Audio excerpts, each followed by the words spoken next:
Next question, മാലക്കൈറ്റിൽ നിന്ന് വേർതിരിച്ചെടുക്കാൻ കഴിയുന്ന ലോഹം. മാലക്കൈറ്റിൽ നിന്ന് വേർതിരിച്ചെടുക്കാൻ കഴിയുന്ന ലോഹം ഏതാണ്? ഓപ്ഷൻസ് നമുക്ക് നോക്കാം.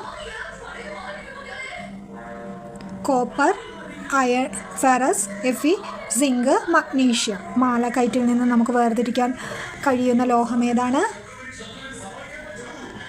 അത് കോപ്പറാണ് കേട്ടോ. കോപ്പറാണ് മാലക്കൈറ്റിൽ നിന്ന് വേർതിരിക്കാൻ കഴിയുന്നത്. ദഹനത്തെ സഹായിക്കുന്ന ആമാശയത്തിൽ കാണപ്പെടുന്ന ആസിഡ് ഏതാണ്? ഹൈഡ്രോക്ലോറിക് ആസിഡാണ്.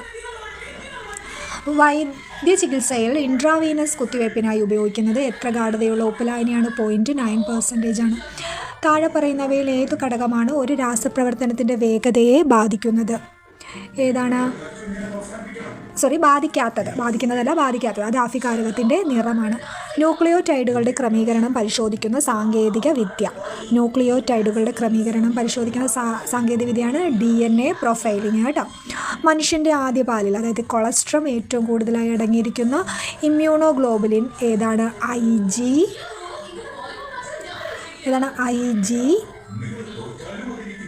ആണ് കേട്ടോ. IgA ആണ് കൊളസ്ട്രത്തിൽ അടങ്ങിയിരിക്കുന്നത്. IgA ആണ്. ഓക്കെ. ഹരിതഗണത്തിൽ സൂര്യപ്രകാശത്തെ ആഗിരണം ചെയ്യാൻ കഴിവുള്ള വർണ്ണകങ്ങൾ കാണപ്പെടുന്ന ഭാഗം ഏതാണ്? അത് ഗ്രാനയിലാണ്. ഓക്കെ, ഗ്രാനയിലാണ്. ചെറുകുടലിലെ വില്ലസുകളിൽ ലിംഫലോമികളെ ഏതു പേരിലാണ് അറിയപ്പെടുന്നത്? ലാക്റ്റിയലുകൾ എന്നാണ്. പേശികളെ അസ്ഥിയുമായി ബന്ധിപ്പിക്കുന്ന യോജക കലയാണ് ടെൻഡൽ. താഴെ തന്നിരിക്കുന്നവയിൽ ആസ്കോമൈസീറ്റുകൾ എന്ന ഫഞ്ചൈ വിഭാഗത്തിൽ ആസ്കോമൈസീറ്റുകൾ എന്ന് പറയുന്ന ഫഞ്ചൈ വിഭാഗത്തിൽ ഉൾപ്പെടുന്നതാണ് പെനിസീലിയം. ഏതാണ്? പെനിസീലിയമാണ് കേട്ടോ. ഇവയിൽ ഏതാണ് ഏറ്റവും പുതിയ കോവിഡ് വാക്സിൻ? അത് അന്നത്തെ ഒരു കറണ്ട് അഫെയർസ് ആയിരുന്നു. അത് നോവാവാക്സ് ആയിരുന്നു കേട്ടോ. നോവാവാക്സ്. പ്രകൃതി സംരക്ഷണവുമായി ബന്ധപ്പെട്ട് ജൂലൈ 26 പ്രാധാന്യം എന്താണ്? ജൂലൈ 26 എന്തുവിടെ പ്രാധാന്യം?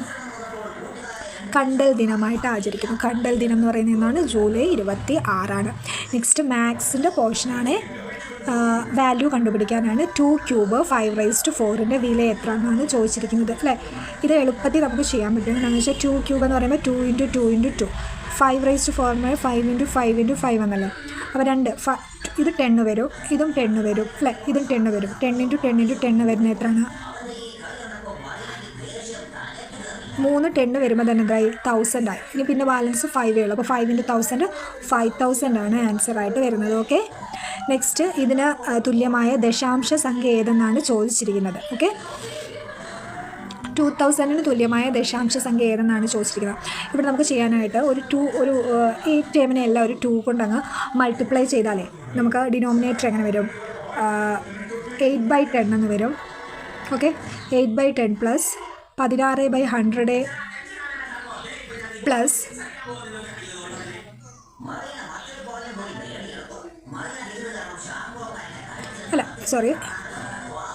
ഒരു 2 മൊത്തത്തിൽ നമുക്ക് കട്ട് ചെയ്ത് പറയുമ്പോൾ ഇവിടെ എത്ര വരുന്നത്? 2/10 പ്ലസ് 4/100 പ്ലസ് 16/1000 എന്ന് വരത്തില്ല. ഇനി നമുക്ക് എല്ലാത്തിനും 1000 ഡിനോമിനേറ്റർ ആയിക്കഴിഞ്ഞാൽ ഇവിടെ മേളിൽ 200 വരും, ഇവിടെ 40 വരും, പ്ലസ് 16 വരും അല്ലേ. അപ്പോൾ നമുക്ക് ഇതെല്ലാം കൂടെ ആഡ് ചെയ്യുമ്പോൾ കിട്ടുന്ന ആൻസർ എന്ന് പറയുന്നത് 256 അല്ലേ. ന്യൂമറേറ്റർ നമുക്ക് 256 എന്ന് വരും. അപ്പം 1000 കൊണ്ട് ചെയ്യുമ്പോൾ 0.256 ഇസ് ദ ആൻസർ. അപ്പോൾ എത്രയാണ് വരുന്നത്? 0.256. ഒരു ജോലി ചെയ്തു തീർക്കാൻ ബാലു തനിച്ചു ചെയ്താൽ 10 ദിവസവും രാമു തനിച്ചു ചെയ്താൽ 15 ദിവസവും വേണം. രാമുവും ബാലുവും ജോലി ചെയ്യൽ എത്ര ദിവസം വേണമെന്നാണ് ചോദിച്ചിരിക്കുന്നത്. എളുപ്പമല്ലേ. 10 × 15 ഡിവൈഡഡ് ബൈ 10 + 15 ചെയ്യുക. എത്ര? 25 അല്ലേ. 10 + 15 എന്ന് പറയുന്നത് 25 വരും. സോ 5 വെച്ച് കട്ട് ചെയ്യുമ്പോൾ 5 × 25, 2 × 10, 3 സോ 2 3 6 എന്നുള്ളത്. അപ്പോൾ എത്രയാണ് ആൻസർ വരുന്നത്? 6. പൂർണ്ണവർഗം ഏതെന്നാണ് ചോദിച്ചിരിക്കുന്നത്. താഴെ തന്നിരിക്കുന്നത് നമ്മുടെ പൂർണ്ണവർഗം ഏതെന്നാണ് ചോദിച്ചിരിക്കുന്നത്. ഇതിൽ നമുക്ക് പൂർണ്ണവർഗമായിട്ട് പറയാൻ പറ്റുന്നത്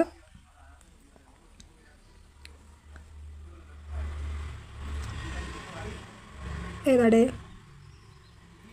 5ൻ്റെ സ്ക്വയറാണ് 25 അല്ലേ. സോ 0.5 സ്ക്വയറാണ് 0.25. അപ്പോൾ 0.25 എന്താ പൂർണ്ണവർഗമായിട്ട് വരുന്നത്. സംഖ്യാരേഖയിൽ 3/5 4/5 ഇടയിൽ വരാത്ത ഭിന്നകമാണ് ചോദിച്ചിരിക്കുന്നത്. ആൻസർ 3/7 ആണ് വരുന്നത് കേട്ടോ. 3/7. HCF തന്നിട്ടുണ്ട്, LCM തന്നിട്ടുണ്ട്. ഒരു സംഖ്യ 64 രണ്ടാമത്തെ സംഖ്യ ഏതെന്നാണ് ചോദിക്കുന്നത്. എളുപ്പമാണ്, ഇക്വേഷൻ ചെയ്താൽ മതി. HCF × LCM എന്ന് പറയുന്നത് 64 × x എന്നാണ്. അപ്പം ഈ ഒരു ഇക്വേഷൻ വെച്ച് നമുക്ക് ചെയ്ത് കഴിയുമ്പോൾ ആൻസർ എന്ന് പറയുന്നത് നമുക്ക് 48 എന്ന് കിട്ടും കേട്ടോ. ഏറ്റവും വലിയ സംഖ്യ ഏതെന്നാണ് ചോദിച്ചിരിക്കുന്നത്. തന്നിരിക്കുന്ന ഏറ്റവും വലിയ സംഖ്യ ഓപ്ഷൻ ബി ആണ് കേട്ടോ. നെക്സ്റ്റ് വാല്യൂ കണ്ടുപിടിക്കാനാണ്. ഇതിൻ്റെ വാല്യൂ 3825 എന്ന് കിട്ടും. 54ാമത്തെ ക്വസ്റ്റ്യൻ്റെ ആൻസർ 2.5 മീറ്റർ നീളവും 1 മീറ്റർ വീതിയുമുള്ള ഒരു ടാങ്കിൽ 10,000 ലിറ്റർ വെള്ളം കൊള്ളുമെങ്കിൽ അതിൻ്റെ ഉയരം എത്രയായിരിക്കും എന്നാണ് ചോദ്യം. ഈ ഒരു ചോദ്യം ഡിലീറ്റഡ് ആണ് കേട്ടോ. നെക്സ്റ്റ് ക്ലോക്കിൻ്റെ ഡിഗ്രി കോണളവ് കണ്ടുപിടിക്കാനാണ്.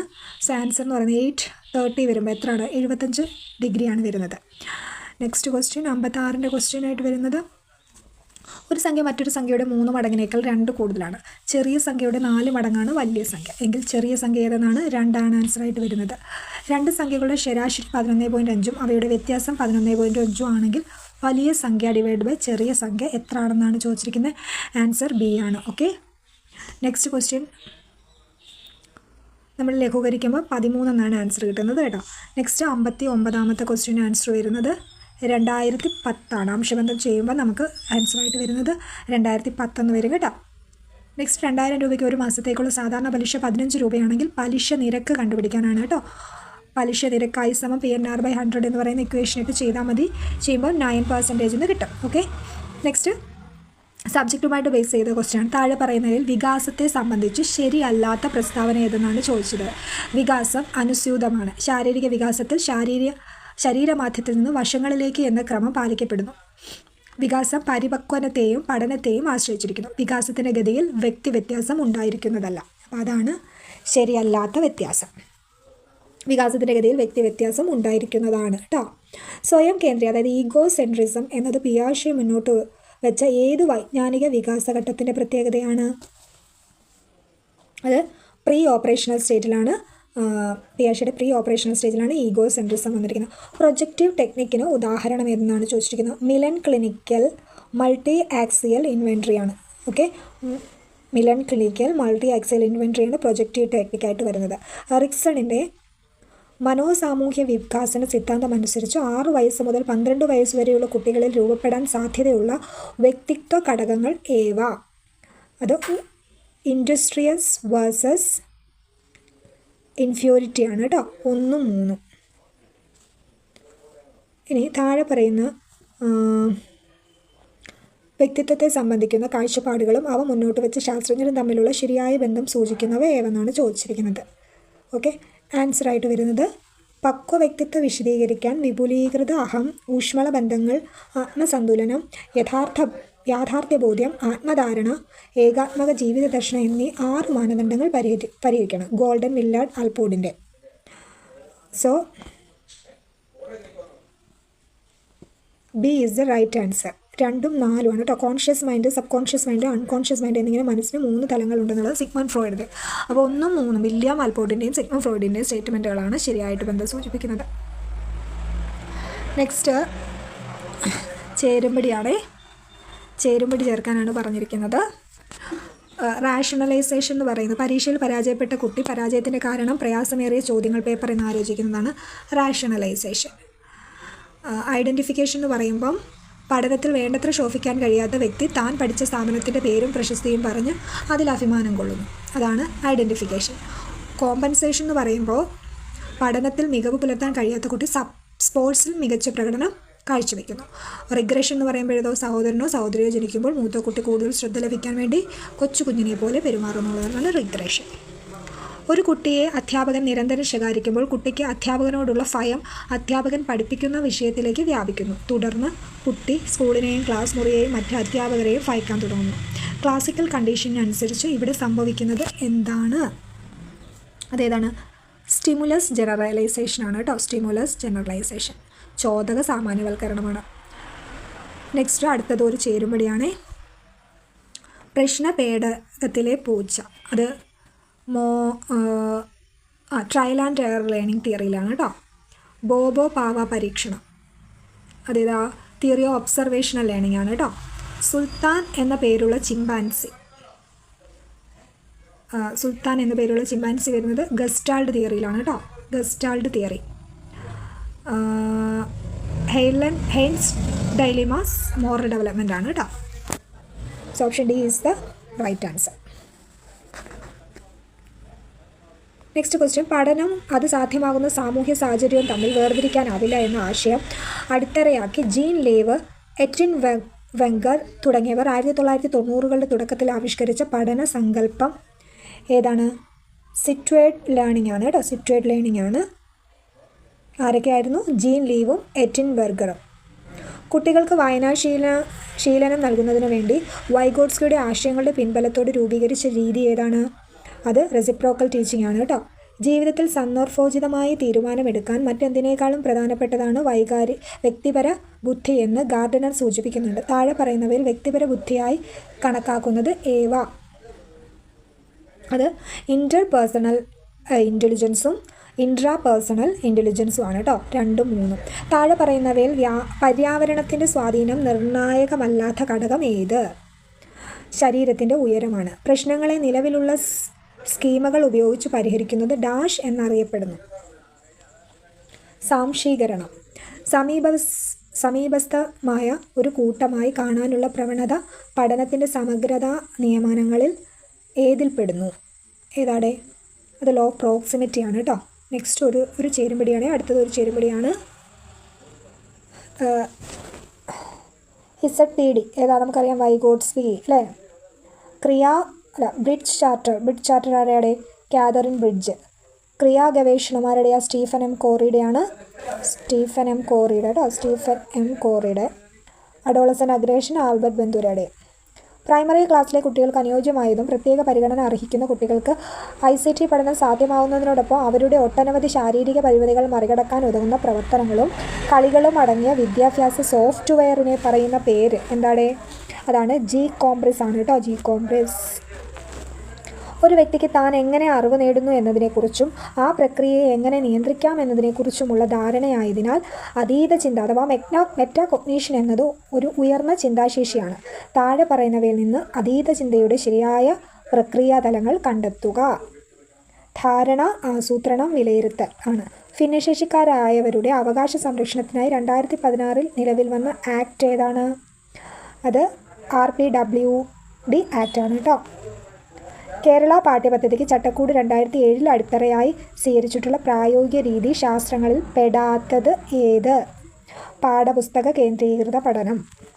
സ്വതന്ത്ര ഇന്ത്യയിൽ ശിശു വിദ്യാഭ്യാസം മുതൽ ബിരുദാനന്തര ഗവേഷണം വരെ വിദ്യാഭ്യാസത്തെ സമഗ്രമായി സമീപിച്ച് പ്രശ്നപരിഹാര നിർദ്ദേശങ്ങൾ സമർപ്പിച്ച വിദ്യാഭ്യാസ കമ്മീഷൻ ഏതായിരുന്നു? അത് കോത്താരി കമ്മീഷനാണ് കേട്ടോ. നെക്സ്റ്റ് ഇംഗ്ലീഷിൽ നിന്നതാണ്. പാസേജ് റീഡ് ചെയ്തിട്ട് ക്വസ്റ്റ്യൻ ആൻസർ ചെയ്യാനാണ്.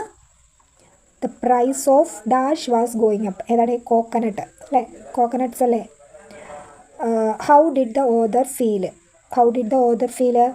ഈ ഒരു ക്വസ്റ്റ്യൻ അവർ ഡിലീറ്റഡ് ആക്കി കേട്ടോ. Suggest 1 word for phrase. In high spirit എന്നുള്ളതിന് 1 word ഏതാടെ? ജോയ്ഫുൾ ആണ് കേട്ടോ. Naina was amazed dash her own strength. അറ്റാണ് കേട്ടോ. Rajat ran dash into the garden. ഏതാണ്? ran up. The airy sound floated in the air.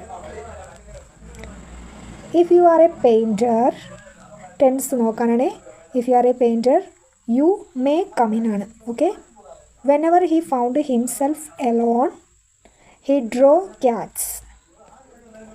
I didn't want to eavesdrop. To listen secretly ആണ്. I could see that he was fidgeting, behaving nervously and restlessly. യുനെസ്കോയുടെ സാഹിത്യ നഗര പദവി ലഭിച്ച ഇന്ത്യയിലെ ആദ്യ നഗരം ഏതാണ്? ഇന്ത്യയിലെ ആദ്യ നഗരം കോഴിക്കോടാണ് കേട്ടോ. മലനാട്ട് തമിഴൻ സംസ്കൃതം ചെലുത്തിയ സ്വാധീനമാണ് ഇന്നത്തെ മലയാള ഭാഷയുടെ ഉൽപ്പത്തിക്ക് കാരണമെന്ന് ആദ്യമായി അവതരിപ്പിച്ചു സമർത്ഥിച്ച ഭാഷാ പണ്ഡിതൻ ആര്? ആരുടെ? ഇളംകുളം കുഞ്ഞൻപിള്ളയാണ് കേട്ടോ. അത് വിദ്യാഭ്യാസത്തിലെ ഏറ്റവും പ്രധാന ഘടകമേതാ? ആധേതാവാണ്. കാഞ്ചനക്കൂടിൻ്റെ അഴികൾ കൊത്തിമുറിച്ച പഞ്ചവർണ്ണക്കിളിയെന്ന് ഡോക്ടർ എം ലീലാവതി വിശേഷിപ്പിച്ച കവി വള്ളത്തോളിനെയാണ്. കഞ്ചനേർമിഴി ബഹുവ്രീഹിയുടെ ഏത് വകഭേദത്തിൽ പെടുന്നു? ഉപമാഗർഭ. ഒരു അധ്യാപകൻ 5-10 കുട്ടികൾ മാത്രമുള്ള ഒരു സംഘത്തെ 5-10 മിനിറ്റ് മാത്രം നീണ്ട കാലയളവിൽ ചെറിയ ഒരു പാഠഭാഗം പഠിപ്പിക്കുന്ന രീതിയിൽ ബോധന മാതൃകയാണ് സൂക്ഷ്മ നിലവാര ബോധനം. 2024 ഏപ്രിൽ മാസത്തിൽ പ്രസിദ്ധീകരണത്തിൻ്റെ 50ാം വാർഷികത്തിലെത്തിയ മലയാള നോവൽ. അത് അന്നത്തെ ഒരു കറണ്ട് അഫെയർസ് ആയിരുന്നേ. അത് മയ്യഴിപ്പുഴയുടെ തീരങ്ങളിലായിരുന്നു കേട്ടോ. താഴെ കൊടുത്തിരിക്കുന്ന വാക്കുകളിൽ ശരിയായവ ഏതെല്ലാമെന്നാണ് ചോദിച്ചിരിക്കുന്നത്. ശരിയായ വാക്കുകൾ യാദൃച്ഛികവും വിമ്മിട്ടം എന്നുള്ളതുമാണ് കേട്ടോ. 1ഉം 3ഉമാണ്. അടിമത്തം എന്നാണ്, ഇത്തായാണ് വരുന്നത്. അതൊരു പ്രവൃത്തി എന്നല്ല, പ്രവൃത്തി എന്നാണ് കേട്ടോ. ചിഹ്നമാണ് അവിടെ വരുന്നത്. വാസനാവികൃതി എന്ന ചെറുകഥ ആദ്യമായി പ്രസിദ്ധപ്പെടുത്തിയത് ഏതു മാസികയിലാണ്? അത് വിദ്യാവിനോദിനിയാണ് കേട്ടോ. പെൺമണി വദനം കണ്ടാൽ വെൺമതി രണ്ടെന്നു മേവിടുന്ന മനം, ഉണ്മ നിനച്ചിതല്ല വെൺമതി രണ്ടെന്നു മേവിടുന്ന മനം. അലങ്കാരം ഏതെന്നാണ് ചോദിച്ചിരിക്കുന്നത്? യമകമാണ്. ഓക്കെ, യമകം. അപ്പോൾ ഇത്രയാണ് 2024 നടന്ന UPSCയുടെ ക്വസ്റ്റ്യൻ ആൻഡ് ആൻസേഴ്സ്. അപ്പോൾ ഇത്രയും ക്വസ്റ്റ്യൻ ആൻഡ് ആൻസേഴ്സ് നിങ്ങൾക്ക് പ്രയോജനപ്പെട്ടു എന്ന് വിശ്വസിക്കുന്നു. Thanks for watching.